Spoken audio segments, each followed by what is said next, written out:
E para você que está conectado com a gente na edição de hoje, fique à vontade para participar, fazer suas perguntas, interagir, tirar suas dúvidas junto aos nossos convidados. E o meu convidado de hoje é o Rodrigo Costa, analista de inteligência de mercado, está de olho em tudo que acontece no mercado do boi e principalmente nos dados, levantamento dos dados, que é o que faz diferença hoje, né, Rodrigo? Conta mais para a gente o que você está vendo aí no mercado do boi gordo. Esse cenário negativo, ele veio para ficar ou tem luz no fim do túnel aí? O que você pode dizer aí para os nossos amigos internautas, hein? Bom, primeiro, bom dia, Alexander. Mais uma vez, muito obrigado pelo convite. É sempre uma enorme satisfação poder participar e pensar em que a gente está ajudando um pouquinho, né? Trazendo um pouquinho mais de clareza para os amigos que estão na pecuária, tanto no mercado físico, mas também quem está disposto ali a só jogar o jogo do mercado futuro, que também é muito importante, porque traz liquidez, e liquidez é de extrema importância nesse nosso mercado, principalmente no cenário que está hoje.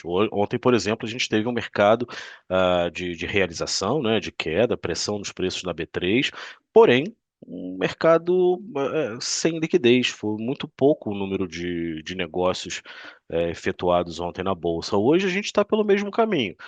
Vai dar 15 para meio-dia agora, né? Para quem está escutando a gente gravado, 15 para meio-dia, e os negócios eles estão caminhando de forma bem lenta.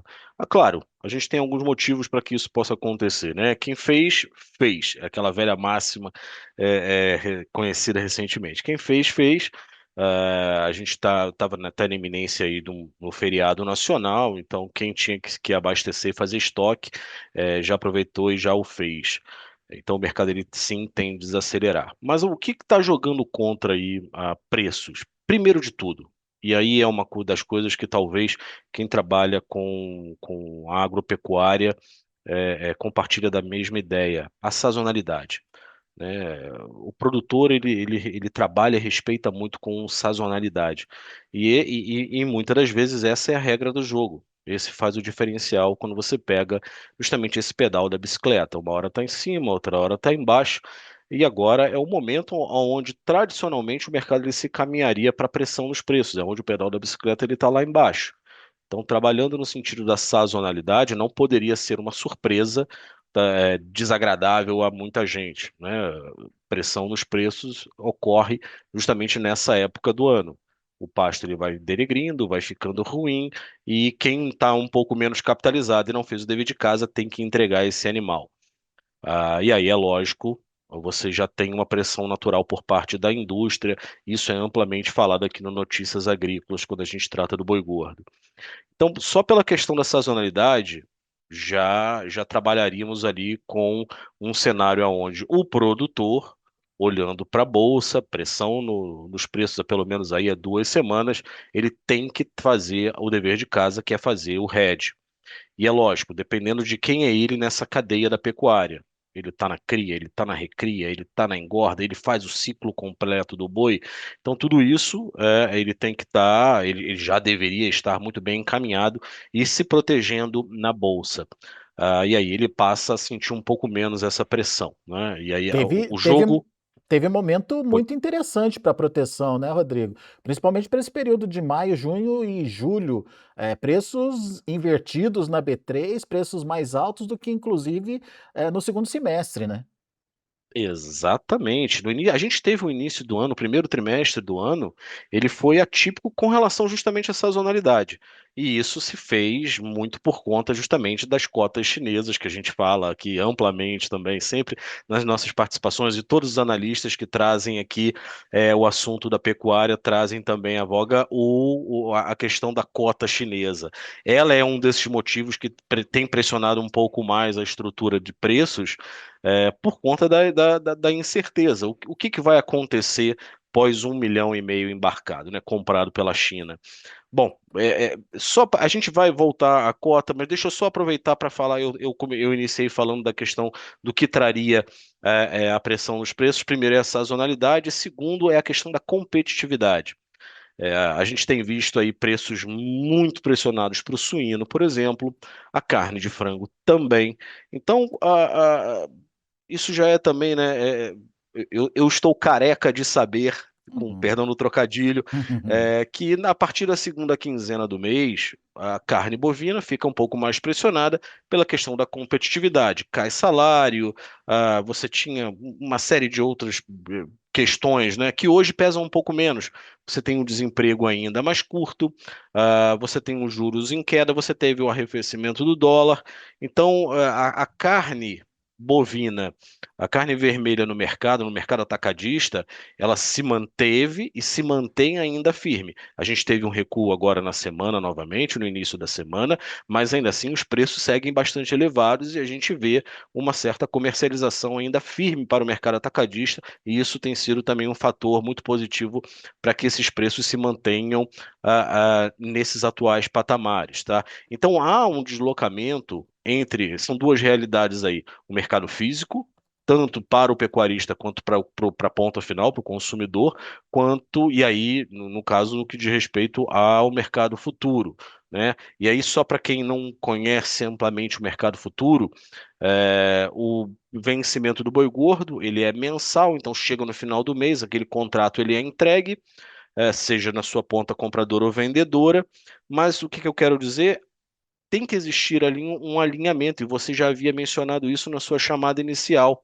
O preço futuro tende a encontrar com o mercado à vista e vice-versa.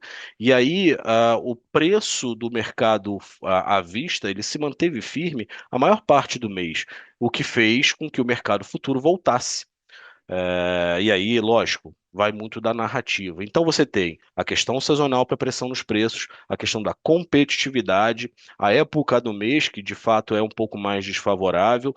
Já houve, né, a maior parte dessa oferta para a preparação aí do período do feriado, onde o consumo tradicionalmente aumenta. Agora a gente vai ver como é que o mercado ele vai se comportar na primeira quinzena do mês de maio. Afinal de contas, o mês de abril ele já finda amanhã.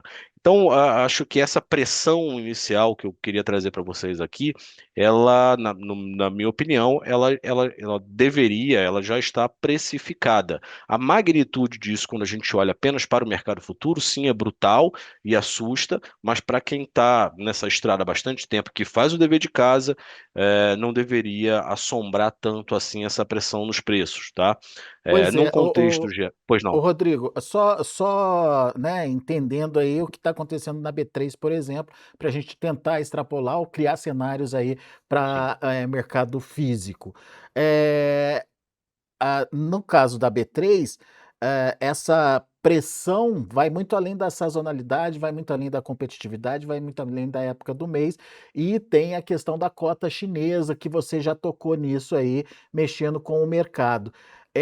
Como é que a gente pode entender essa interferência? Você acha que isso é um fator legítimo de pressão e que a gente pode realmente ver essa pressão acontecer?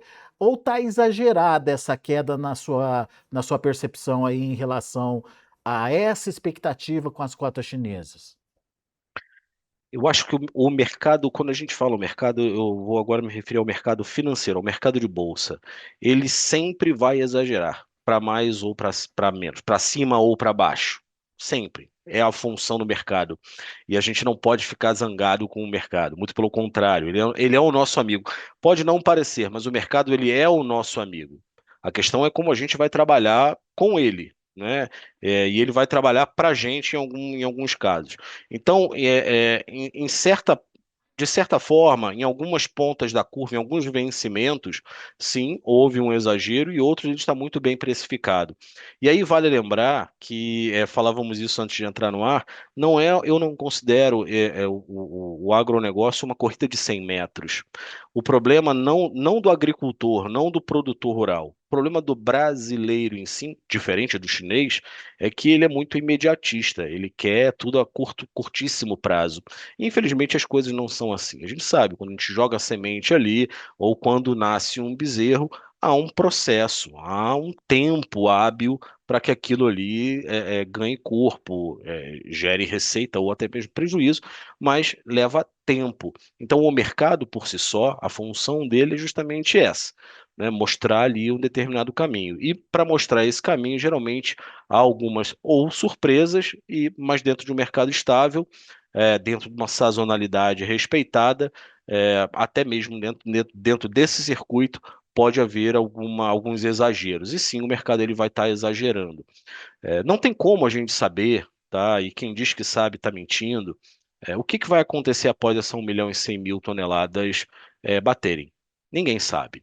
Na minha opinião, ao que a gente acompanha do mercado, dado o baixo nível de oferta, a ampla oferta, né, aquela oferta com sobra que não faz, que faz pressão negativa para o preço, isso não vem ocorrendo.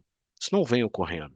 Na questão da competitividade, se você olha para os parceiros, né, comerciais e de quem, eu estou dizendo, me refiro de quem compra, e a escolha de quem compra hoje não é tão ampla assim.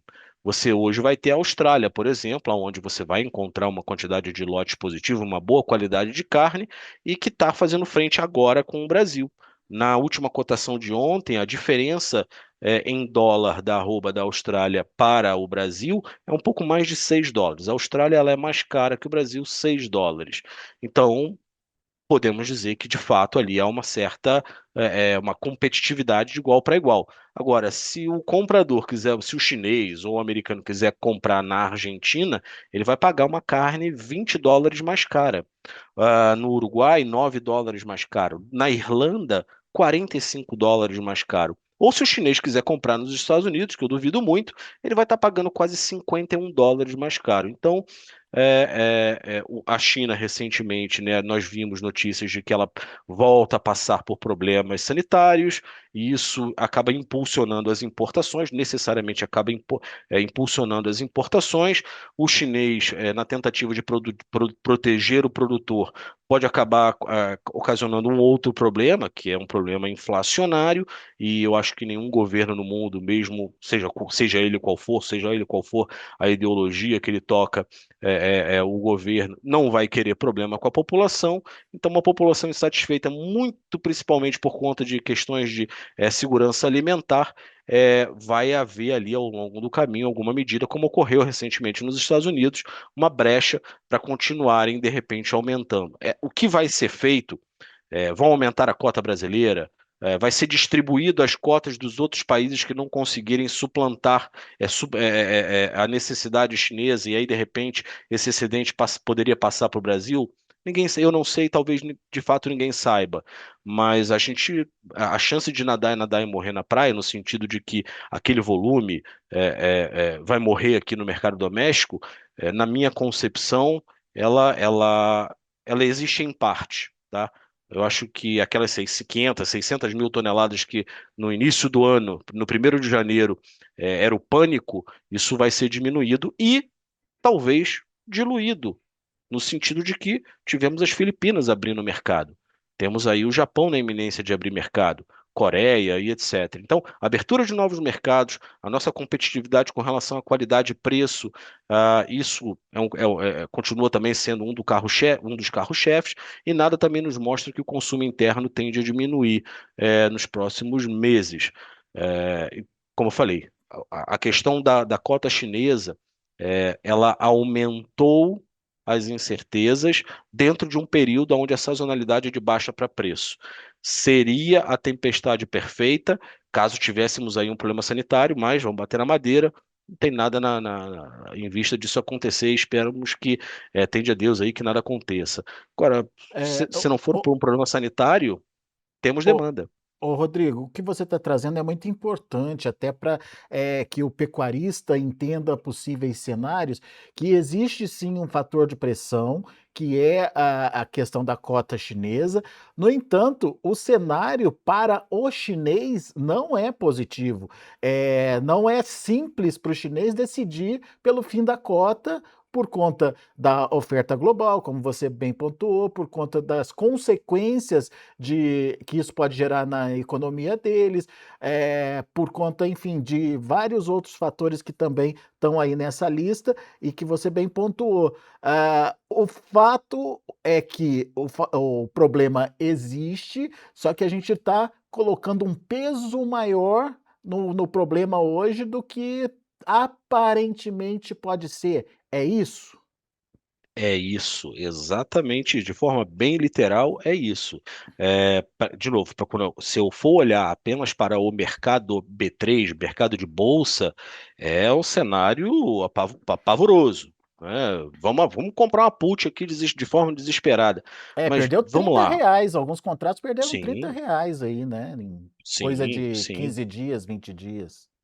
exatamente. Agora, é, talvez uma grande parte da nossa audiência há de concordar que para quem faz o para quem faz o dever de casa, foi um mercado de oportunidade, foi um grande mercado de oportunidade. E outra, vamos trazer alguns números aqui para a gente poder esclarecer o que eu quero tratar agora, que é justamente a questão da oferta, que é uma das consequências que pressionam o preço para baixo. Deixa, A deixa gente eu viu aí, só, pois deixa eu não, só colocar aqui, desculpa te interromper, Rodrigo, mas imagina. é que é importante aqui, o Natanael Alves Correia está participando com a gente, e ele traz, eu acho que é sobre isso que você vai falar agora, um outro ponto que acrescenta na nossa conversa. Segundo ele, com esses valores do boi no mercado futuro, não vai ter criador intensificando, colocando o animal para ser produzido, enfim, vai tentar postergar a saída desses animais, ou seja, aquele buraco que talvez a gente teria aí de demanda, também vai acontecer um enxugamento de oferta. É isso? Exato, o Natanael foi ali, ó, na mosca. Na mosca. Ele não pegou na mosca, né? Ele acertou na asa da mosca, que é o mais difícil ainda. Vamos trazer os números aqui para o Natanael, olha só.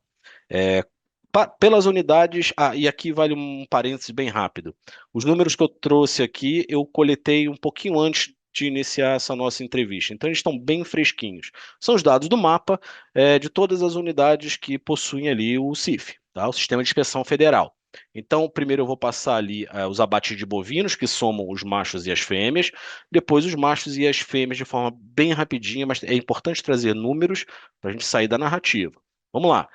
E outra, hoje é dia 29 de abril, para quem não está vendo a gente ao vivo, 29 de abril, e até pelo menos ali o dia 10 de maio, acontece, isso é recorrente, acontece todo mês, esses números eles serão ajustados, muito provavelmente para cima, por óbvio, tá? Então, mas já dá para a gente ter pelo menos um aspecto bem consolidado de como foi o mês de abril. A diferença de abates entre abril, que não está fechado, para o mês anterior, de março, ele é 25,68% menor. O que que eu quero dizer com isso? Se fechasse hoje o mês, nós teríamos abatido com machos e fêmeas no mês de abril 634.670 cabeças a menos. De novo, não é uma corrida de 100 metros. Não é. É devagarinho. E isso, eu repito, vem acontecendo desde o ano passado. Machos e fêmeas. Vamos passar para macho. Ah, machos, mês contra mês. O abril, que não está fechado ainda, contra o mês de março. Há uma queda nos abates ainda de mais de 24%. Então, por abatidos, 24% a menos de machos em abril do que em março. Agora a gente vai lá, ó, para onde o Natanael pegou na veia, fêmeas. Por enquanto, nós temos 787.631 cabeças abatidas contra 1.091.737 cabeças. Isso em termos percentuais dá quase 28% a menos. Então esse recuo na oferta, ele é gradativo, ele é lento, ele é gradativo, mas faz toda a diferença. Principalmente quando você está tratando de um ciclo completo, por exemplo, né? Dê tempo ao tempo, cada coisa, cada um no seu quadrado dê tempo ao tempo. O que é que eu quero dizer com isso? Ah, não adianta eu pensar, imaginar num pânico por conta da cotação na bolsa, se eu estou vendo que a minha oferta ela vem diminuindo, ao tempo que a demanda global ela segue firme. Eu não conheço, olha, o Alexander, se você me permitir aqui, não é uma brincadeira, não é nada jocoso, muito pelo contrário. Estão sendo feitos alguns estudos, e isso vem sendo feito e renovado a cada tempo. Até a Gisele Bündchen, que há muito pouco tempo atrás era uma das pessoas muito influente, né, que pregava lá vamos comer apenas salada.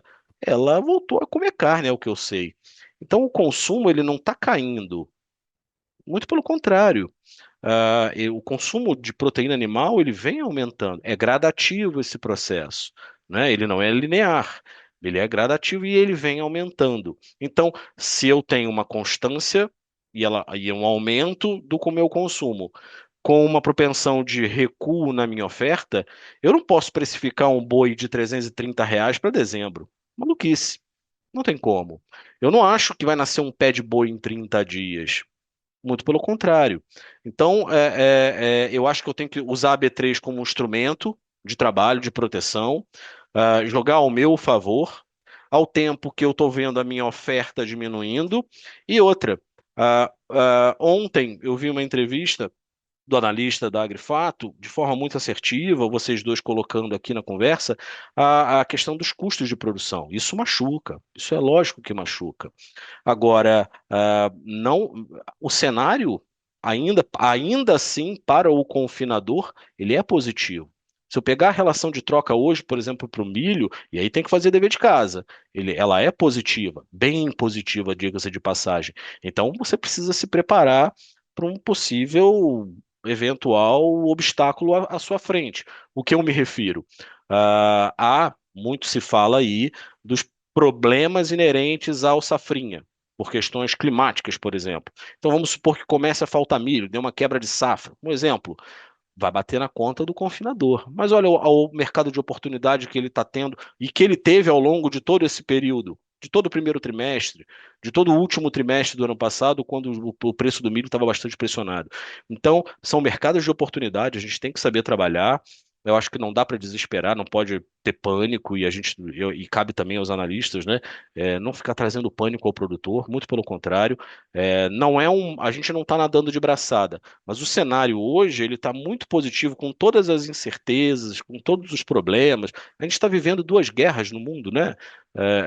Sabidas, né? Que é muito comentado, que é a da Ucrânia e da Rússia, e dos Estados Unidos e do Irã, e que vem impactando o fluxo global de uma série de produtos, a cadeia como um todo.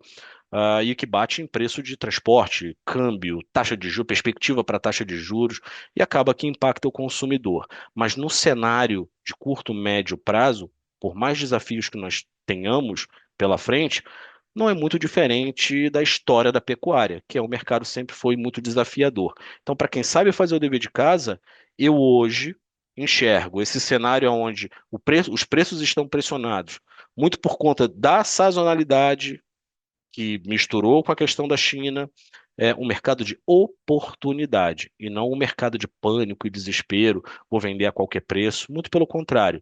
A gente tem aí alguns estados que ainda estão muito bem servidos de pasto. Então, quem está com caixa, quem está capitalizado, não está desesperado na mão do frigorífico. Tem que saber trabalhar. Boa.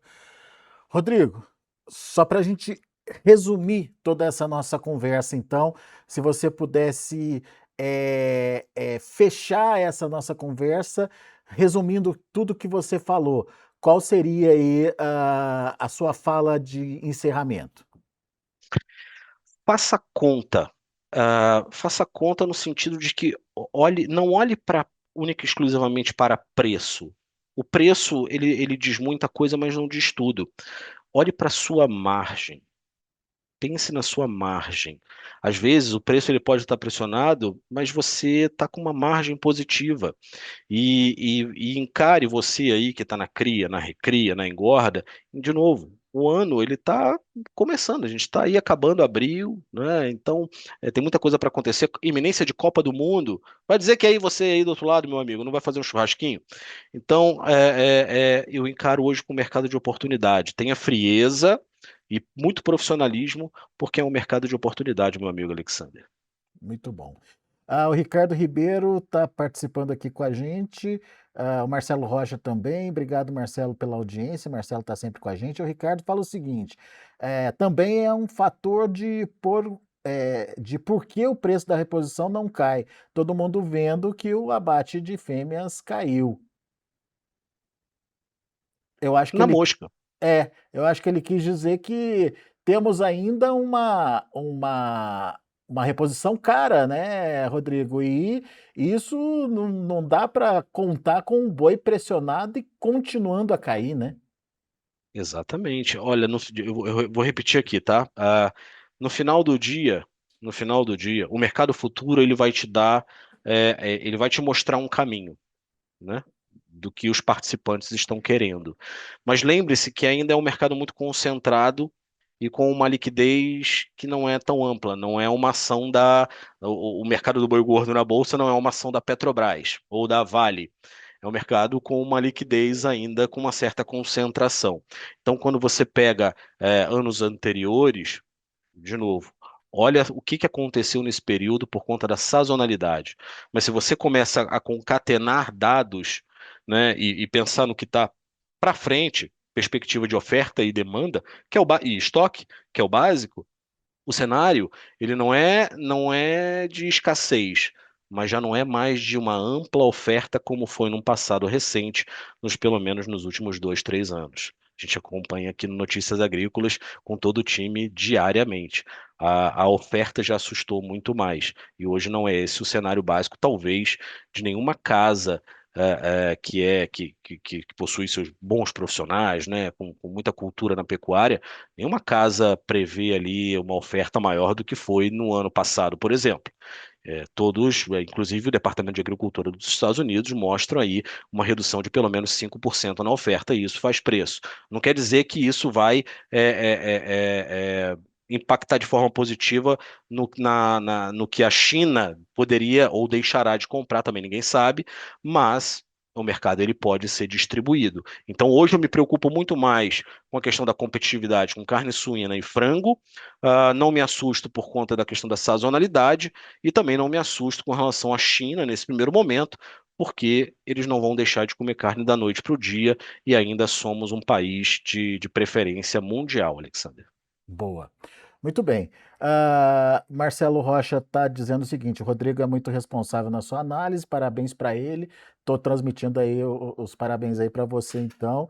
E o Ricardo está confirmando que foi isso mesmo que ele quis dizer. Obrigado, viu, Ricardo, pela participação também.